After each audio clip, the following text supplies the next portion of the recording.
जय माता दी साथियों, मैं नरेंद्र विश्वकर्मा आप सभी का आपकी अपनी इस YouTube चैनल नरेंद्र विश्वकर्मा में हार्दिक स्वागत करता हूं। मेरा वर्ग 2 डॉक्यूमेंट वेरिफिकेशन का अनुभव।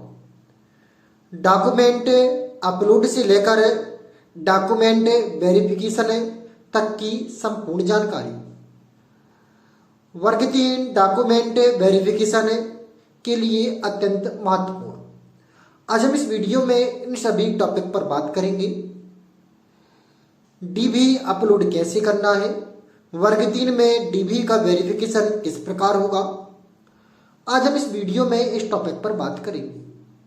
तो सबसे पहले हम आपको स्पष्ट कर दें, मेरा डॉक्यूमेंट अपलोड वेरिफिकेशन 12.4 के नियम के तहत हुआ था, जिसके तहत मैंने डॉक्यूमेंट अपलोड किए थे, डॉक्यूमेंट वेरिफिकेशन हुई थी। तो किस प्रकार की संपूर्ण प्रक्रिया मेरी रही, तो इसके लिए सबसे पहले तो टीआरसी पोर्टल पर डॉक्यूमेंट अपलोड करने के लिए एक पृथक से डेट आती है।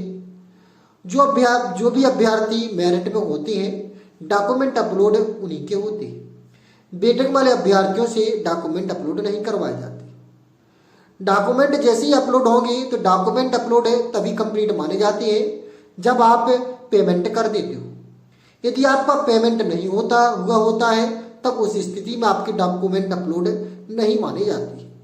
पृथक से सूचना निकलती कि इन अभ्यर्थियों द्वारा अभी तक पेमेंट नहीं किया गया है। तो वर्ग 3 में भी आपको डॉक्यूमेंट अपलोड करते समय यह ध्यान रखना है कि आपको पेमेंट जरूर से जरूर होना चाहिए। यदि आपका पेमेंट नहीं है तो उस स्थिति में आपके डॉक्यूमेंट अपलोड मान्य नहीं किए जाएंगे। दूसरी स्थिति बनती है कि डॉक्यूमेंट कौन कौन अपलोड होती है। तो वैसे तो जब भी डॉक्यूमेंट वेरिफिकेशन होता है तो उसके साथ ही साथ पूरे निर्देश दिए जाते हैं कि कौन कौन से आपको डॉक्यूमेंट अपलोड करना है। 10वीं 12वीं बीएससी डीएड गेस्ट अनुभव जो भी चीजें होती है वो सब उसमें रखी जाती है। निर्देश दिए जाते हैं कि किस डॉक्यूमेंट का अपलोड करना है। साथ ही साथ इस बार हो सकता है कि ऑनलाइन प्रक्रिया हो, क्योंकि अभी पेपर कटिंग में देखने मिला था कि इस बार जो वर्ग 3 में डॉक्यूमेंट वेरिफिकेशन है वह ऑनलाइन होगा। लेकिन अभी प्रेजेंट में किसी भी प्रकार का कोई भी निर्देश या आदेश प्राप्त नहीं हुआ है। इस कारण से यदि गत समय में जिस प्रकार हुआ है उसी तरह होता है तो पूरे निर्देश दिए जाते हैं कि आपको डॉक्यूमेंट अपलोड किस प्रकार करनी है। इस प्रक्रिया के बाद प्रारंभ होता है आपका डॉक्यूमेंट वेरिफिकेशन। डॉक्यूमेंट जिस दिन आपका होगा वेरिफिकेशन, वह टीआरसी पोर्टल पर आपको डेट मिलेगी। आपको टीआरसी पोर्टल पर डेट जरूर देखती रहनी है। साथ ही साथ हो सकता है कि आपको जीमेल पर एसएमएस मिले या मोबाइल नंबर पर भी एसएमएस आ सकता है कि आपका डॉक्यूमेंट वेरिफिकेशन इस तारीख को है। जिस तारीख को डॉक्यूमेंट वेरिफिकेशन होता है उस तारीख को आपको 3 सेट डीओ ऑफिस में या संबंधित कार्यालय में जहां पर आपको वेरिफिकेशन होना है जमा करनी पड़ती है। हम आपसे अनुरोध करेंगे कि आप 4 सेट तैयार करें। 1 सेट अपने पास रखें, 3 सेट आप जहां पर डीबी होना है वहां पर जमा करें। फाइल बहुत अच्छी सी बना लें। अब किस प्रकार आपको डॉक्यूमेंट सेट करना है, तो प्रत्येक जिले में अलग अलग से नियम हो सकते हैं। वैसे हमने जहां पर करवाया था तो वहां पर स्पष्ट तौर पर निर्देश दिए गए थे कि जो प्रपत्र मिलता है, जिस प्रपत्र में आपको भरा है फिल किया, उसी क्रम से आपको डॉक्यूमेंट अपलोड करना, उसी क्रम से आपको डॉक्यूमेंट जमानी है। वैसे वहां पर निर्देश दिए जाते हैं। जितनी मन में हलचल होती है, चिंता होती है, बेचैनी होती है, डॉक्यूमेंट वेरिफिकेशन उतने जटिल प्रक्रिया नहीं है।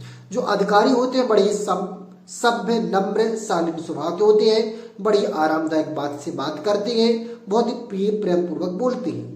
डॉक्यूमेंट वेरिफिकेशन होने से पहले सभी अभ्यर्थियों को एक साथ बिठाया जाता है हॉल में। वहां पर निर्देश दिए जाते हैं कि किस प्रकार उन्हें डॉक्यूमेंट व्यवस्थित करनी है। इस प्रकार की प्रक्रिया के बाद फिर वहां पर आपको बुलाया जाता है। जब आपका नाम होता है तो वहां पर बुलाया जाएगा, तो आपको 3 फाइलें ले जाकर सामने वहां पर जाना है। वहां पर 3 सदस्यों की टीम या 4 सदस्यों की टीम आपको मिलेगी। तो वह 3 सदस्य की जो टीम है एक फाइल ले लेती है। एक मेन फाइल अपने पास होती है, तो एक फाइल से वह जानकारी मांगते हैं कि जो भी आप उसे वो कहते हैं वह आपको एक करके निकाल कर दिखानी होती है।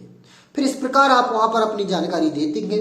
फिर इसके बाद जैसे वो क्रॉस कर टिक करते जाते कि मैच हो चुका, रिमार्क भी लगाती है। रिमार्क लगाने के बाद जो आपको प्रक्रिया कुछ समय बाद सभी को एक साथ डॉक्यूमेंट वेरिफिकेशन करवाने की स्लिप दी जाती है कि हमारे यहाँ पर यह इतने से इतने बजे तक उपस्थित हुए और उन्होंने हमारे यहाँ डॉक्यूमेंट वेरिफिकेशन कराया, यानी दस्तावेजों का मिलान कराया। तो डॉक्यूमेंट वेरिफिकेशन बहुत ही सरल प्रक्रिया है, बिल्कुल भी किसी भी तरह से घबराए नहीं, बड़ी आसानी से डॉक्यूमेंट वेरिफिकेशन हो जाता है। अधिकारीगण बहुत ही अच्छे होते हैं, बहुत ही शालीन, बहुत ही सभ्य स्वभाव के होते हैं। डीबी अपलोड से लेकर आपकी जितनी भी प्रक्रिया है हम आपके साथ जुड़े रहेंगे। इसके लिए आपको कुछ क्या करना है, हमारे चैनल को सब्सक्राइब कर लेना है। जो भी प्रक्रिया होगी, डॉक्यूमेंट वेरिफिकेशन किस प्रकार होना है, डॉक्यूमेंट में कौन कौन से आवश्यक डॉक्यूमेंट है, पूरी जानकारी फुल A to Z तक आपको प्रोवाइड करवाएंगे। तो इसी प्रकार हमसे जुड़े रहिए। जुड़ने के लिए चैनल को सब्सक्राइब कर लीजिए, साथ ही साथ बेल आइकन पर क्लिक कर लीजिए। इस वीडियो को हाइप और शेयर जरूर कर दीजिए। फिर मिलते हैं एक नए वीडियो में नए टॉपिक के साथ। तब तक के लिए जय माता दी।